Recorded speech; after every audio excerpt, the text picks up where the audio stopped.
Hey, welcome back, everybody. He's Chuck Esposito. He is the Sportsbook Director here at the Red Rock Station Casinos, and I'm Scott Spreitzer at DocSports.com. And listen, it's a tough one for some of the guys behind the counter. And I almost brought Tony George into this particular video because I think Chuck could probably lean on his shoulder or two right now. Don't mean to mess with you, man, but that was a rough week behind the counter.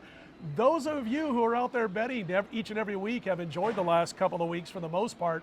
The books got beat up a little last week, but there was a little, I guess, silver lining to the black cloud, which would have been the Tennessee Titans, who not only covered the spread, but managed to deny a late touchdown. So all those teasers went out the window too. That would have hurt a little bit, huh? It was tighten up a lot on Monday, but Scott's absolutely right. It was probably the best weekend I can remember for the guests.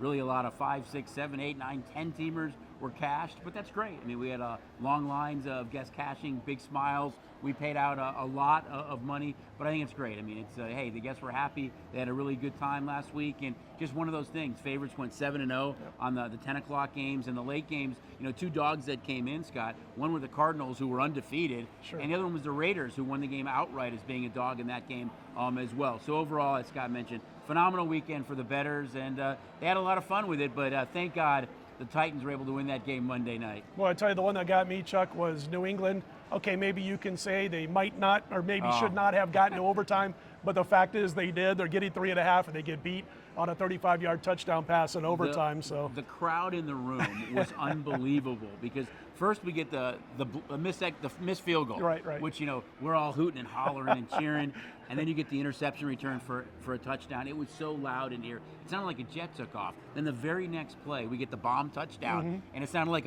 a jet took off in the back where we're at. So we were, you know, and then he goes to overtime, and we're like, please. 3, yes. 3, and of course the rest is history. But hey, that's what happens sometimes. I was begging for 3. But just really the atmosphere in the crowd in the book over the weekend, with the way some of those games ended, was terrific. I think we've seen 23 games so far this year have ended with the last score of the game, with the last possession. So it's kind of crazy, but that's what makes that league fun, and we live to fight on another day. It's been exciting, and I'm going to give advice to a guy I would never think of giving advice to. His name's Bill Belichick. If you're going to go for it on 4th and 3, how about running the ball on 3rd down to get a yard or 2? That's what cost us in that game with New England as far as I was concerned. Got to ask you what's going on this week. Where's the liability at the station casinos? You know, so far we've seen good two-way action on a lot of these games. I think what really stands out to me, though, Scott, is the afternoon games. You've got the Raiders, who are a very small favorite against the Eagles. Public seems to love the Eagles, though. Every week, Washington and the Eagles seem to be 2 live dogs that they do play, but it's the big point spread numbers. It's Tampa being almost 2 touchdowns. It's the Rams being over 2 touchdowns, and the undefeated Cardinals being 3-score favorites. So, I mean, those are some big numbers in the afternoon. We're going to need some puppy love. That's really what stands out so far to me. And, of course, the uncertainty on Thursday night now. You know, no Baker Mayfield, no Chubb, no Hunt. I'm surprised that number hasn't dropped more, because, as we've talked about, without a starting quarterback, that number usually is a 7-point adjustment. We haven't seen that here yet for the Browns. I've been amazed that it stayed where it is. And as you mentioned, I wanted to ask you real quickly on a game like that, because Baker Mayfield, okay, he's not won anything yet, right? But he's a big name in the NFL among the public, among the bettors, obviously with the Cleveland Browns.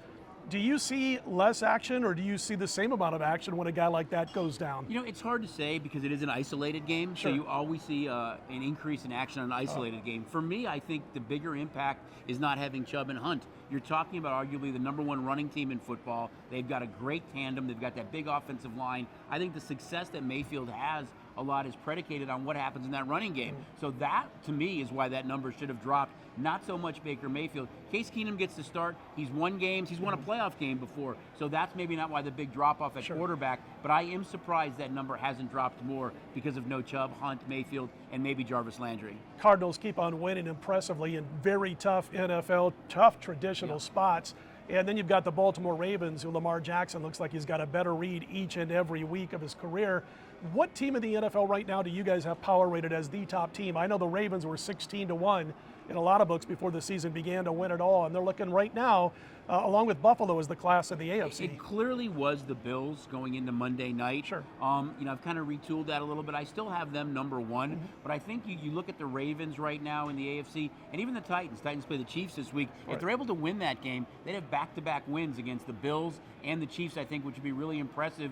Ravens are in the middle of that 4-game homestand, which is really an anomaly as far as the schedule goes. They're awfully good. I've always said, if they're going to move to the next level and be number one, Jackson has to do it with his arm, not just his legs. He's done that so far. I think it just makes it interesting, but there's 5 teams right now in the NFC. Unfortunately for you Cardinal fans, I still have them number 5. He's Chuck Esposito. Before we let you get away, a little bit of word about the STN Sports app. Of course, there is up to a $500 bonus when you sign up. Up to a $500 bonus, but that ends at the end of the month. So we love it when all you guys come in, enjoy everything we have to offer. So many sports going on. Come on in right now. Get signed up for STN Sports. As Scott mentioned, up to a $500 bonus. We'll see you guys soon. I'd like to wish you good fortune, good luck before I let you go, but the I know guys you out can't there, do that. they You don't want me can't to do wish it. you good fortune, so Man. just have a good week. Thought about wearing a Target, today, but it's all good stuff. Thanks, buddy. Take care, Chuck.